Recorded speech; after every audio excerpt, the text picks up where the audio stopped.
From the streets of Santa Rosa to the bright lights of Liverpool, Mac Allister has been on an incredible journey. There's so much to love about Alexis Mac Allister, there really, really is. These kind of players, genuinely, you don't get too many of them. Goals, Allister!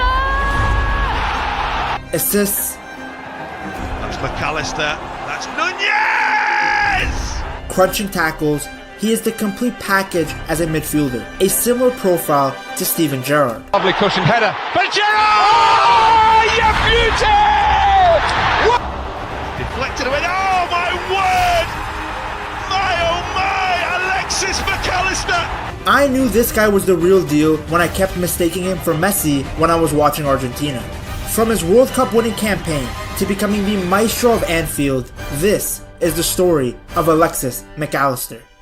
And Mac Allister, oh, what a goal! Wow!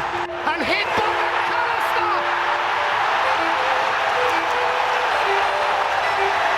Oh, it's a beauty! The room for the cross and the glancing headers in! And the league leaders respond almost immediately through their World Cup winner Alexis Mac Allister. That's more like it from Liverpool. And Mac Allister scores wonderfully well. Mac Allister, deflected and in. It's incredible. It's absolutely incredible. Salah looking for Mac Allister. What a lovely touch from Mac Allister. Oh, what a lovely goal from him as well.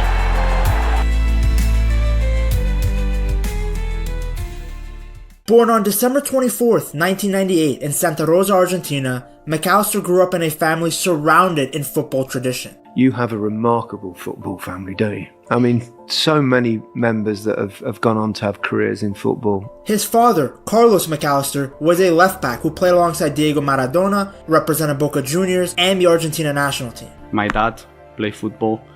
With Diego? With Diego Maradona, Yeah. exactly. So, very lucky guy. His uncle, Patricio, was a striker, and his older brothers, Kevin and Francis, pursued professional football careers as well. And my dad and my uncle both play football. Then my two brothers play football. Now one is playing in Belgium, the other one in Argentina. Football was at the heart of the Mac Allister household. Him and his brothers spent countless hours playing and discussing the game. From an early age, he trained at Club Social Parque on small pitches that were known in Argentina as baby football. It was here that Mac Allister began shaping his footballing skills. With my two brothers, it was always easier because you have them to play football whenever you want. You must have been playing growing up every day. We really enjoy playing together. He developed these skills further when he joined the youth ranks of Argentinos Juniors. Yeah, I started in Argentinos Juniors, a big club in Argentina where Maradona played. Players like Riquelme, Cambiaso, Sorin, big players play there. He made his senior debut at just 17 years old in 2016, quickly making an impact with his vision, passing, and his fantastic ability on set pieces.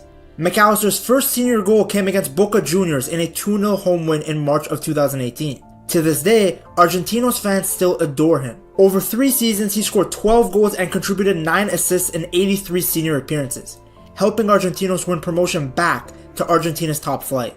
One of the most cherished moments for the Mac Allister family came in 2017, when Mac Allister and his brothers played together in a first division match. It was a proud culmination of their shared footballing journey. At this point, Mac Allister's performances had been so good that they caught the eyes of the Brighton scouts. Their data-led approach had flagged him as someone to monitor very closely. Well, in January of 2019, the Premier League club secured his signature for £8 million. Due to work permit issues though, he was immediately loaned back to Argentinos Junior and then later to Boca Juniors, where he fulfilled his childhood dream of playing for his boyhood club. At Boca, Mac Allister showed his versatility, playing in various different midfield roles for coach Gustavo Alfaro. He scored on his debut in the Copa Libertadores and continued to impress as he received his senior Argentina debut in a friendly against Chile in Los Angeles. Mac Allister was fantastic on the ball, able to glide past players with ease, and he was so lethal from set pieces. Corners, free kicks, any set pieces, Mac Allister was your guy. In fact, according to reports, at Boca, even the most experienced players ended up letting Mac Allister take all the free kicks and corners because he was that good. In the months that followed, Dan Ashworth, who was Brighton's technical director at the time, flew to Buenos Aires to watch Mac Allister play in the semi-final second leg of the Copa Libertadores versus their arch rivals River Plate. Now, even though Boca lost, Ashworth had seen enough to be convinced that Mac Allister should return back to Brighton. By early 2020, Brighton managed to secure the necessary clearances to bring Mac Allister to England. They actually had to end up paying Boca around £785,000 to terminate his season loan in January. His initial months in the Premier League, though, were challenging. Now, Mac Allister knew there would be a period of adaptation, but he had no idea just how difficult the transition would be. I think that, I went straight from Argentina to Brighton, so for me it was a huge change. The pandemic really disrupted his debut season. I think that the most difficult part was the physical side. Here the intensity is too high. His coach at the time, Graham Potter, confirmed that it had been a tough introduction to English football for the young Argentinian. Wet winter weather and the onset of the COVID-19 pandemic made life really difficult for Mac Allister. He was already a naturally shy guy, but now he was forced to stay inside, so he wasn't able to integrate himself with his teammates or adjust to British culture. So language was a big barrier at the beginning, then the culture, the weather. The weather? What? He scored only once in his first 30 league appearances for Brighton. At least the goal ended up being an equalizer against Brighton's arch rivals Crystal Palace, but still. With his form being down so bad, it also caused him to no longer be called up to the national team. Do you think that also affected your Argentinian career? Because you played a couple of games, didn't you, when you were very young, and then there was the COVID, and then you didn't get back into the side until a year or so before the World Cup. Mac Allister, though, is very strong mentally, so he used this time to improve his physicality and adapt to English football. Gradually, he became a key figure in Brighton's midfield, particularly under De Zerbi in the 2022-2023 season. He's a crazy guy, but I love him. Him. I think he's the best manager I've ever had. The Italian system of precise, possession-based football really suited Mac Allister's strengths.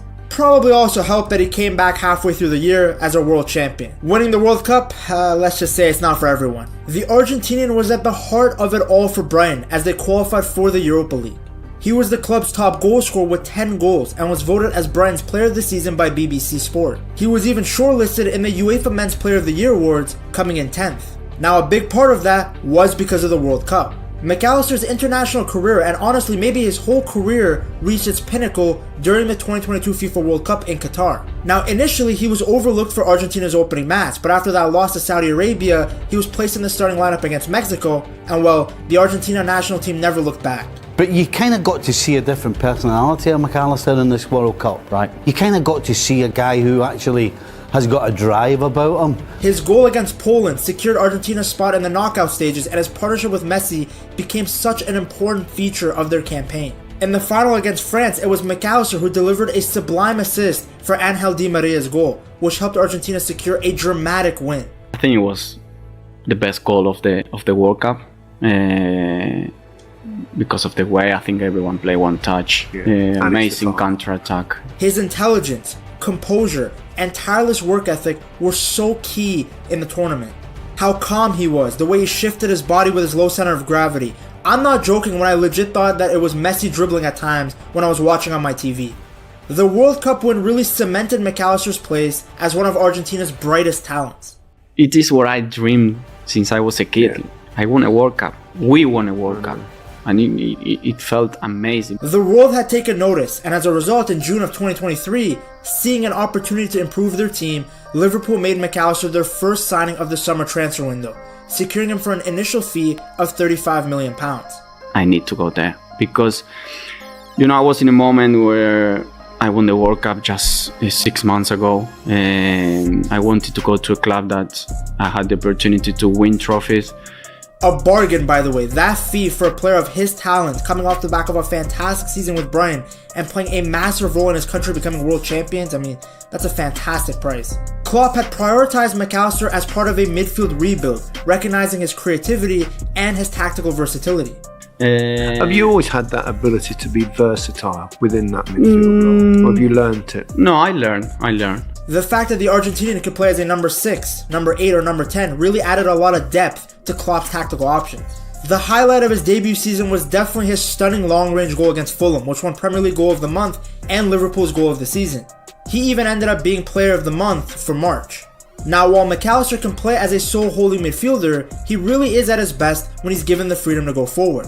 which is exactly what Slot has done for him. And yeah, for me it's different as well because it's a different position. Like we spoke before that last season I played as a 6, and now it's more double 6, or sometimes I could even play as an 8 or 10, whatever you want to call it. Next to Gravenberch, the two have dominated most midfield battles. Just look at Mac Allister's performance against Real Madrid in the Champions League. Not just a wonderful goal that helped Liverpool get their first win over the Spanish Giants in 15 years, but a man-of-the-match performance. As I said in the beginning, he is a complete midfielder.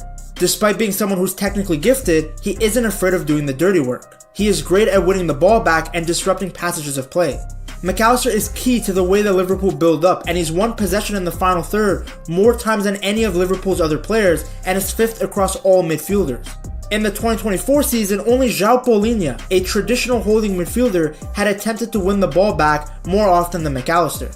Composure is a term that is thrown around a lot, but it really describes Mac Allister to a T. Among the chaos that happens in the middle of the park, Mac Allister is the calm. He is the player that dictates the tempo, breaks a press with one pass, finds the open man when it seems crowded. He is the type of midfielder that Liverpool didn't even have in their Champions League winning and Premier League winning squads. Combine his technical brilliance with his great work ethic and humility, and you can see why he's a fan favorite. What's crazy is that Mac Allister can reach for even greater heights. That's how good he is. And Slot, well, he can help him reach those levels. To see Slot's master plan for both Mac Allister and the Liverpool team as a whole, you gotta check out this video right here.